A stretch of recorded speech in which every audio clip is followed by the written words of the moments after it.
उस ब्राह्मणी ने वो टका ले लिया और टका लेने के बाद में जब राजा अज वहां से चले आए हैं, इधर में ब्राह्मण ने धर्मराज ने अपने भजन को विराम किया।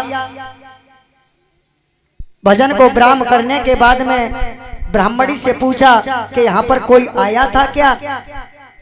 बोले आया तो था, वो बना फिरता है बहुत बड़ा राजा अज, वो 1 टका दे करके गया है। तो वो टका जो था उस ब्राह्मणी ने जमीन पर फेंक दिया और जैसे ही वो टका जमीन पर फेंका,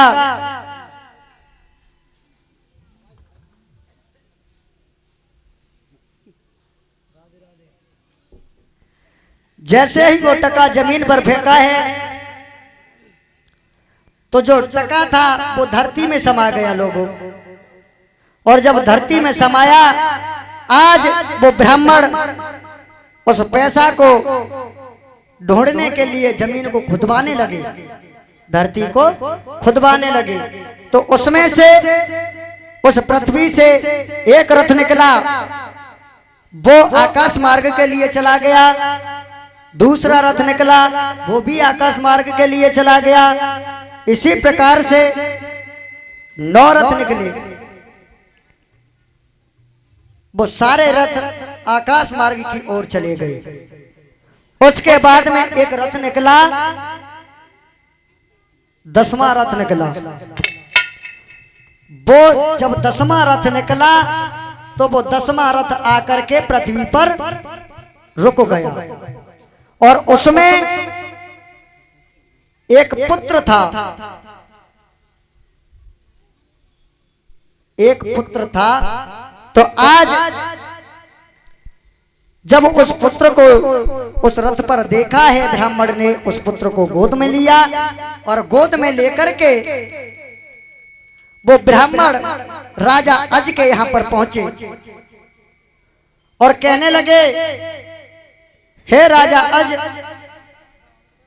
ये लो, ये पुत्र है, जो भी है ये तुम्हारी मेहनत का फल है। राजा अज ने उस पुत्र को लिया और अपने सीने से लगा लिया। जब अपने सीने से लगाया है तो राजा अज कहने लगे, हे ब्राह्मण देव, आप इस बच्चे का नामकरण कर दीजिए। जब नामकरण किया, ब्राह्मण ने कहा, जब ये 10वें रथ पर आया है और 9 रथ आकाश मार्ग की ओर चले गए, ये 10वें रथ पर आया है तो इसका नाम दशरथ होगा। बोलिए वृंदावन बिहारी लाल की। इस प्रकार से राजा दशरथ का जन्म हुआ।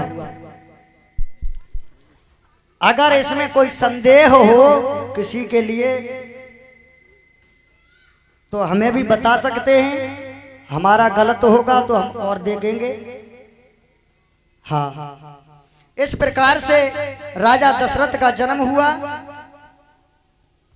अब सभी एक भजन बोलेंगे, उसके बाद में आगे कथा श्रवण करेंगे कि राम का जन्म किस प्रकार से हुआ।